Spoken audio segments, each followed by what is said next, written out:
Hello, Tim. Welcome to another ATP Geopolitics video with myself, Jonathan Emmett-Spears. This is a breaking news extra video, just with some news that's come out from a Russian source pertaining to a drone strike on a Russian airbase from the other night. So I don't know if you remember, but there was this, I reported there were some explosions at an airbase the other night. A number of objects in the Russian aerodrome of Morozovsk, Rostov region, was attacked by UAVs last night. Rumours say some Russian military planes were targeted, and that was on the 17th, yesterday morning. So that's, not last night, but 2 nights ago. And then I reported this morning that allegedly these are the photos of a Su-34 bomber damaged by unknown drones at the Morozovsk aerodrome. Message on the UAV says greetings to Katsats from Yarik. So I showed you that, and that there was potentially some damage to one of the planes. And so the minimal impact was one plane having some damage to it.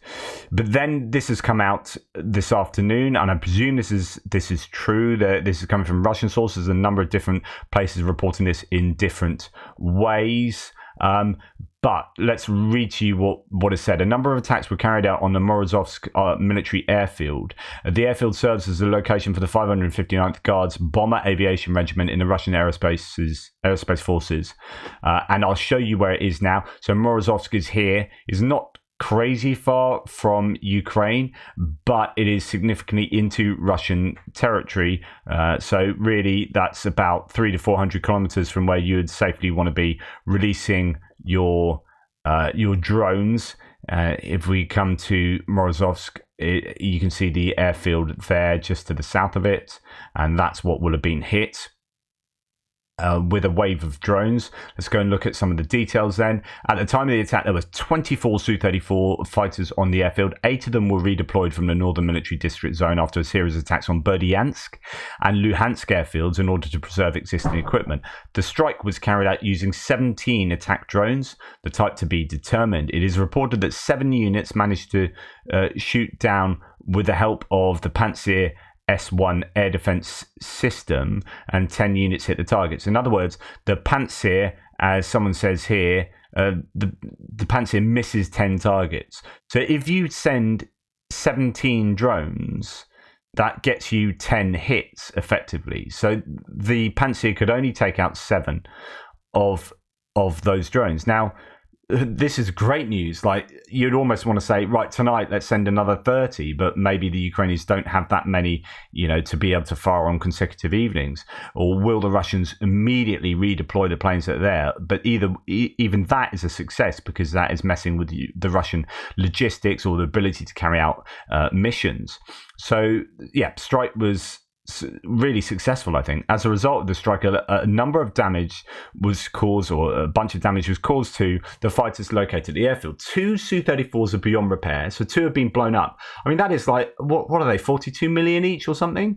That's like 80 million quid's worth of, or dollars worth of damage. It's insane for just 17 cheap drones. I presume they're pretty cheap drones. Another 10 received various injuries or various damage. So that's significant damage being done here. We don't know how badly damaged those other 10 were, and assuming that this is correct, this is incredibly good return on investment for those drones. And the reason I'm spending time talking about this, and I have mentioned this, so I'm repeating myself from my frontline update, where I say the same thing at the end of this, but this is potentially a game changer, right? You've got now the Ukrainians having the capability to create their own drones, and with those drones strike within Russian territory. So previously they have been unable to use international kit, so Scalp or Storm Shadow cruise missiles, or I don't know, whatever it is, ATACMS or HIMARS. They can't use them to shoot into Russian territory, and so they've had to wait until they get cobbled together enough kind of resources to hit these bases, and they have hit bases, and they've hit really far north. So they've hit bases near St. Petersburg, and they've had success, but I don't think they've been able to really use waves of drones in perhaps the way that is being indicated by some of these news releases, such as the Scythe drone that I was talking about yesterday, the AQ400, I think. So this Scythe drone, where they have a really good range, it's relatively cheap, it's slightly difficult to jam, and it has a fairly sizable warhead. That's your optimal mix. You send 40 of those out every night, and you're going to be having some serious joy. And they were talking about scaling that up. So certainly in the beginning of 2024, Ukraine are going to have the ability to cause the Russians some real issues going forward, unless the Russians can, and it is exactly what the Russians are doing with their own Shahed attacks into Ukraine, which is fixing Ukrainian air defenses in position. And it's why we've seen Ukraine do the same by sending just small amounts of drones or missiles into Russia. But Russia's such a vast country that the Russians then have to go, well, goodness, we've got all of these air defense assets and other military assets or industrial assets scattered around the whole of Russia. We can't protect all of them because it's such a vast country, and so they're having to pull air defense systems to protect important places because the Ukrainians are doing that. Well, you would think that Morozovsk, being so close as it is in Rostov to Ukraine, that this would be one of the most protected sites, surely. I mean, this has had that many, 24 Su-34s, and yet just 17 drones could allow 10 to get through and find targets and hit 10 planes. This is an absolute challenge for the Russians. So what do they do with that? How is this going to affect their behavior going forward? So I hate to use the term game changer, but I think we are moving into a time in this war where Ukraine have sufficient indigenously constructed, manufactured assets to be able to give the Russians a real serious headache. And they might, in the same way that they have forced the Russians to change their naval behavior with moving the Black Sea Fleet largely out of Sevastopol and to Novorossiysk over here, we could see the Russian air fleet having to be moved around and their behavior change because Ukraine have the ability to send meaningful enough waves of cheap enough drones at those targets.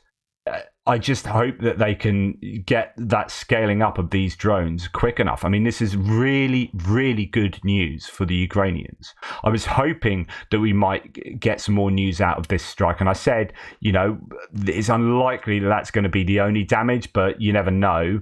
And then to hear that actually there's some really significant damage coming through, 270 kilometers from the front line, long-range loitering munitions being used. This is really good news for Ukraine. Let's hope that isn't a month's worth of drones, and actually we can see in a couple of nights' time, or maybe even tonight, more of these sorts of attacks. This is how Ukraine are going to prevail. They have to hammer the Russian infrastructure and military assets within Russia, because those are the airframes that are attacking Ukraine. Those are the ones sending off cruise missiles or taking off from there and doing their missions of close air support on the front line. You want to stop that happening, which you need to do, then you need to hammer those air bases and you need to destroy those airframes. There are only a finite amount of Russian airframes, and although there are claims that they've got huge numbers of airframes compared to Ukraine, actually there are some pretty good analysis to suggest that it's highly unlikely that the number of airframes they've got are going to be airworthy, if you like. It is very likely that those won't all be maintained to the level that you need to operate them in the way that the Russians would like. And so taking out airframes like this is going to have a really big effect, I think, on the Russian ability to maintain their air superiority or maintain their air advantage. I said they've got an air advantage, not even quite verge on superiority. They aren't really flying over the front lines with impunity. So this is just a really good bit of news from the Ukrainians. Let me know what you think. I know I'm possibly searching for good news. It's going to be tough at the moment. You Russians are going to be on a front foot, but I think stuff like this could indicate that the game could be changing. Anyway, take care, speak soon, and check out my Frontline update that's coming out in a wee while.